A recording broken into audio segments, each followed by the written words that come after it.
खरीदने के लिए जाते थे उस वक्त रोकड़ एक पैसा भी हम लोगों के पास नहीं हुआ करता, पर हमारे पूर्वजों ने जितना भी अनाज उनके पास था घानी के अंदर, वो अनाज के माध्यम से किसान होल्डिंग की नींव रखी।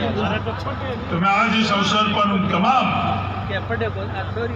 बाड़मेर जिले के रामदास जी गौकिया और उनके साथ सहयोगियों को भी याद करना चाहता हूँ और श्रद्धांजलि देना चाहता हूँ।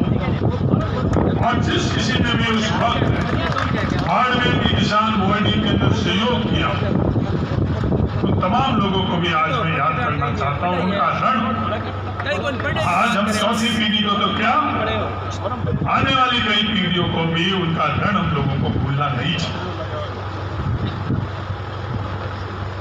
और जो समाज, जो परिवार अपनी जड़ को भूल जाता है, अपने इतिहास को भूल जाता है, दुनिया के इतिहास के अंदर आप आकलन कर लो, वो कभी भी समृद्ध नहीं बना, कभी वो आगे नहीं बढ़ा।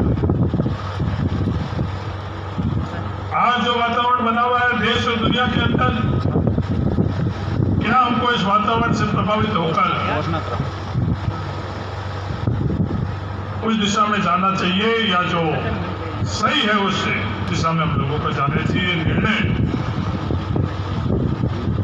समाज के स्तर के ऊपर हम लोगों को चर्चा कर चिंतन कर करना चाहिए।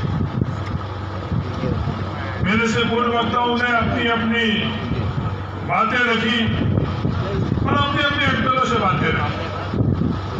तो समाज की जांचम के ऊपर आते हैं तो जो कुछ भी हमारी अटकल है, जो हमारा अस्तित्व है, राजनीतिक विचारधारा है, वो उस जाजम से बाहर होना चाहिए। इस जाजम के ऊपर हम लोग समाज के लिए क्या सही है, उस बात को हमको सोचना, विचार करना चाहिए और उससे दिशा में हम लोगों को जाना चाहिए। ये बहुत मुश्किल है आज के समय में। बातों के अंदर हम लोग बहुत प्रभावित हो रहे हैं। वो बात सही है, गलत है, उस बात का भविष्य के अंदर लेखा जोखा होगा या नहीं होगा, आज का वक्त ही एक दो बातों का भी लेखा जोखा नहीं। मैं यहाँ आया, मैं पड़ोस में मेघवाल समाज के भवन के अंदर बैठा था और उस वक्त यहाँ के वर्तमान सरपंच साहब डोला राम जी बात कर रहे थे। उन्होंने बड़ी ढंग से पूरी बात रख ली, बिना नाम लिए रख ली, बिना किसी संदर्भ में जो बात उनको रखनी थी वो बात रख ली। दौला राम जी से मैंने बोला कि दौला राम जी, आपका गुरु कौन है? मदन जी के गुरु तो आपके प्रधान साहब है। मदन जी को भी मैंने बोला नहीं है, इसके अंदर तो अपन घर में बैठे, तो इसमें कोई वर्तमान के प्रधान है आपके, वो मदन प्रजापति जी के गुरु। कई दफे हमारे आपस के अंदर चर्चा के अंदर, व्यक्तिगत बात के अंदर भी इस बात का वो उल्लेख करते हैं, जो सच्चाई वो सच्चाई। वहां से बात शुरू हुई और एक एक कदम वो बात आगे बढ़ी। फिर परिवार का मुखिया अनिल गौड़ जी को क्यों कहें? इन्होंने जो भी बात की वो परिवार की बात। उससे पहले और उसके बाद हम लोग क्या परिवार की बात करेंगे नहीं करेंगे, ये तो मंच के ऊपर बुलाने वाले, बुलाने का अधिकार तो आयोजन समिति को है, और उसके बाद में जो बोलना है वो तो मंच के ऊपर जिसके पास सामने माइक है उसके साथ। क्योंकि आज के समय में एक तरह की ये अटकल सी बन गई। हम जिंदाबाद, विवेकानंद जिंदाबाद। और विवेकानंद जी ने, उनकी विचारधारा क्या, उनकी बात क्या, 99.9% लोग विवेकानंद जी को पढ़ते नहीं है, समझते नहीं है। विवेकानंद जी के बारे में सब बोल रहे हैं तो, और ये सिर्फ समाज की बात नहीं, राजनीतिक क्षेत्र के अंदर भी है। इंकलाब जिंदाबाद, शहीद भगत सिंह जिंदाबाद। शहीद भगत सिंह को क्या विचारधारा थी? शहीद भगत सिंह किसके लिए संघर्ष कर रहे थे? उनकी सोच क्या थी? उसके संदर्भ में हम लोग कोई भी समाज के अंदर उसका आकलन नहीं करते हैं। इसलिए कोई भी मंच पर आकर इंकलाब जिंदाबाद बोल लेता और हम लोग वो इंकलाब जिंदाबाद होता। बड़े बड़े हम लोग जो राजनीतिक क्षेत्र के अंदर पदों में बैठे हुए हैं वो भी ऐसा कृत्य करते हैं, पर समाज में कोई भी ये पूछने वाला नहीं है कि आप शहीद भगत सिंह जिंदाबाद कह रहे हो तो शहीद भगत सिंह की विचारधारा में आप खड़े हो गए या नहीं हो। समाज मदद कर लेता, उसके बाद में भी ये प्रश्न खड़ा रहना चाहिए, नहीं रहना चाहिए कि वहां खड़े रहने चाहिए। तो चलो जहाँ शहीद भगत सिंह जिंदाबाद बोलने का अवसर है वहां शहीद भगत सिंह जिंदाबाद कर दिया और 2 कदम आगे जाने के बाद वो मोड़ किसी और का आया तो वो बोलेंगे नहीं कि उनकी विचारधारा की बिल्कुल विपरीत चीज है। जिस चीज के शहीद भगत सिंह सबसे ज्यादा विरोध में है वो चीज आकर और बोलने के लिए साहब नोट पर ये लगना चाहिए, नोट पर वो लगना चाहिए। हम लोग बोलते वक्त क्या बोल रहे हैं, बोलते हुए किस बात को, चाहे हम लोग इस बात से सहमत है नहीं सहमत है, हम लोग अच्छी तरह से जानने की बात है कि सच्चाई क्या है, इस बात की जड़ क्या, उसे बोलने के लिए बोलना कि सामने वाले को हम अपनी बात से कैसे प्रभावित कर सकें। इन बातों से प्रभावित करकर हम लोग अपनी आने वाली पीढ़ियों को किस दिशा में लेकर जा रहे हैं। दुनिया का इतिहास उठा कर देना कि जिन्होंने बातों से प्रभावित किया जिनको ये पता था ये बात समाज के लिए सही नहीं।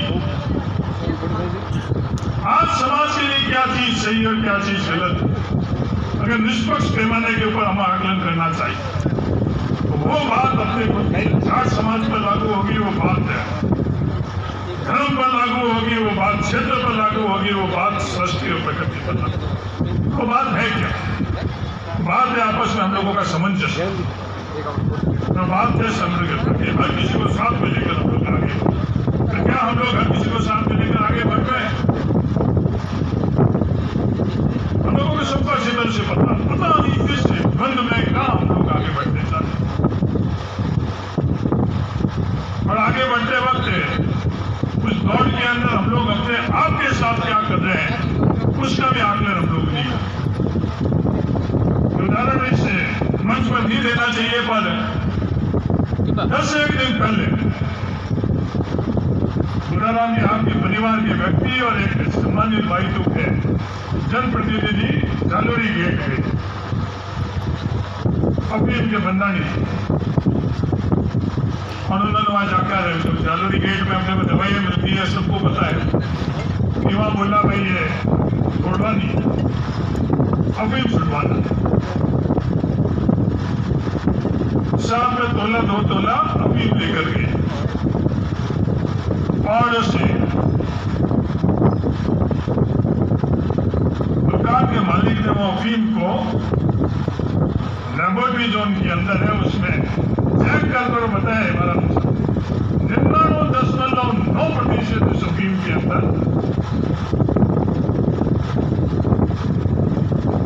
अफीम सिर्फ 0.5%। उसके बावजूद भी हम लोग हैं तो मदन गौड़ जी बात कर रहे हैं कि उस नशे की ओर जाने, वो नशा है क्या? इस समाज के अंदर हम इस बात की चर्चा नहीं करेंगे और आज समाज के तौर पर हम लोग हाथ पीछेंगे और छोड़ेंगे, पीढ़ियां हम लोगों को माफ नहीं करेंगी। किसी भी प्रकार का दल, किसी भी प्रकार का कुतर्क जो आज का नशा है उसके लिए हमको सामाजिक तौर के ऊपर स्वीकार नहीं होना चाहिए। ये बड़ी कड़वी सच्चाई। ये तमाम जो हम लोग हैं नशा कर रहे हैं वो तमाम नशा सिंथेटिक का नशा है।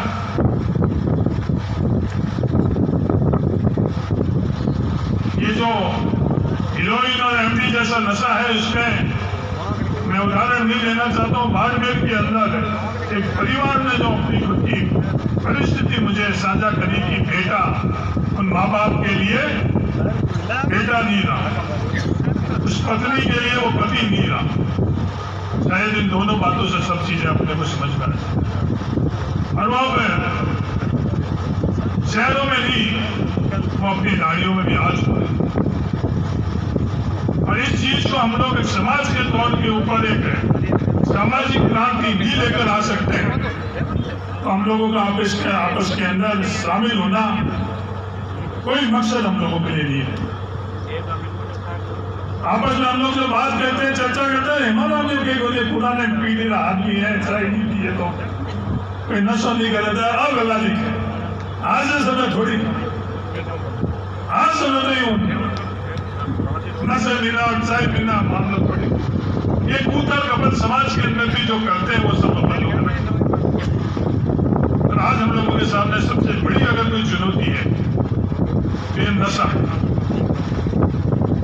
और समाज के तौर के ऊपर अगर हम इस चुनौती से मुकाबला नहीं करेंगे तो हमारे को समाज का सदस्य रहने का हक और अधिकार नहीं है। पहली बात है, बीमारी अपनी घरों में आ चुकी है।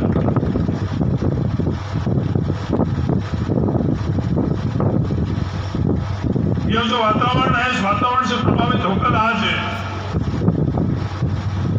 हम लोग किस दिशा में जा रहे हैं? खान पान के अंदर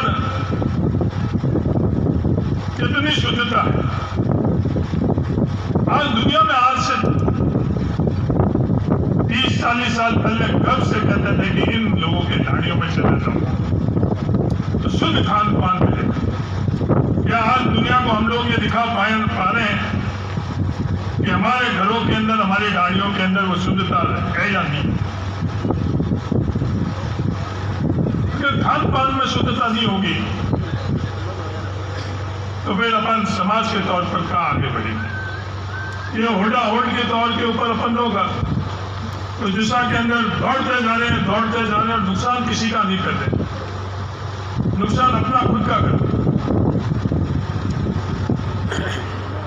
मैं पिछले दिनों सरनू गया था, सरनू के अंदर ये बात चली और शायद उन्होंने साहब तय भी कि अपने खान पान के अंदर अब वापस हलवा और चना,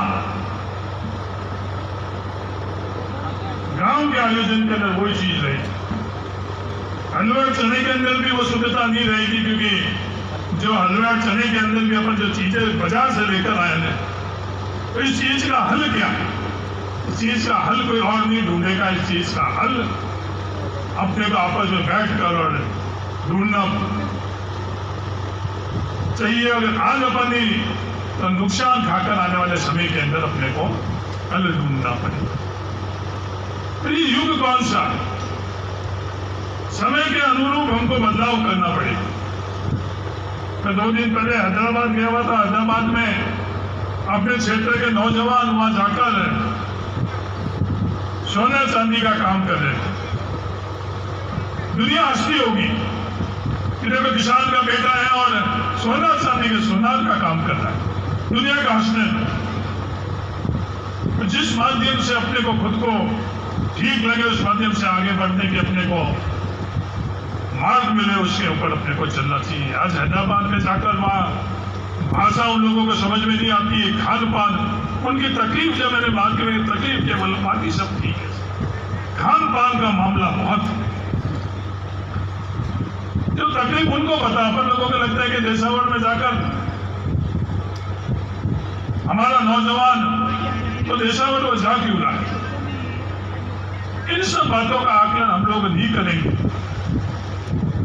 एक वक्त था दुनिया के अंदर सबसे ज्यादा लोग खत्म बढ़ते किसके, मृत्यु किसके कारण होती है? अनाज की कमी के कारण दुनिया के अंदर सबसे ज्यादा मौतें हुआ है। और आज के वक्त के अंदर दुनिया के अंदर अगर औसतन हर साल सबसे ज्यादा मौत हो रही, मृत्यु हो रही है, तो गलत खाने और ज्यादा खाने से इस समय के अंदर बदलाव आ चुका है। हम लोग जब हेमाराम जी और भाई जी के साथ बैठते हैं तो एक टुकड़ा भी हम थाली के अंदर छोड़ नहीं सकते। जैसे ये पास में बैठते तो अपने आप ही हमको समझ में आ जाता नहीं, अभी लिमिट में ही जाओ। जब हेमाराम जी मदन कुमार जी नहीं होते हैं, जब अगला पुरस्कारी कर रहा तो करने दो, हाथ में सामने करते ही नहीं और बाकी नहीं खाए मुझको जाने। तो कौन टोकेगा, कौन बोलेगा? अपना होगा वो टोकेगा, वो अपना है वो बोलेगा। मैं मेरा खुद का अनुभव बताता हूँ। मैं एमपी बना, एमपी बनने के बाद भाई तो चिमन जी के अंदर है, एक सभा के अंदर महाराज आए हमारे भाई तू के नाम तो लेना ठीक नहीं, वो महाराज ने तिलक किया, 50 रुपये मेरे पास, मैंने 50 रुपये थाली में लगे। महाराज 2 कदम आगे बढ़ गए। चेतन जी प्रधान साहब मेरे पास में बैठे हुए। चेतन जी प्रधान साहब ने मेरे से बोला कि हरीश कितना रुपया रखा? मैंने कहा मामला गड़बड़ हो। मैं कहा साहब 50 रुपये रखकर महाराज छुटा के इला। बोलो नहीं, झूठी बात, पूरी बात है। लोग ये जो सोच रहा है कि भाई जो समाज है कायदे हो, ये लोग ज्यादा करा खोटा बात है, पर हकीकत में जो भी समाज का कायदा है उसे ज्यादा अगर करोला तो खोटा है। क्या आज हम लोग आपस के लिए ये बात कह रहे हैं या नहीं कह रहे हैं? अगर हम लोग नहीं कह रहे हैं तो हम लोग अपने साथ वाले को समाज का सदस्य नहीं मानते हैं, और अगर हम लोग कह रहे हैं चाहे बुरा लगे तो भी हमारे को परिवार के सदस्य और समाज के सदस्य के तौर पर कहना चाहिए। ये हमारा कर्तव्य नहीं, हमारे समाज के सदस्य के तौर पर धर्म। और हम कितना कहते हैं, इन संस्थाओं के अंदर सिर्फ पैसों से संस्था ही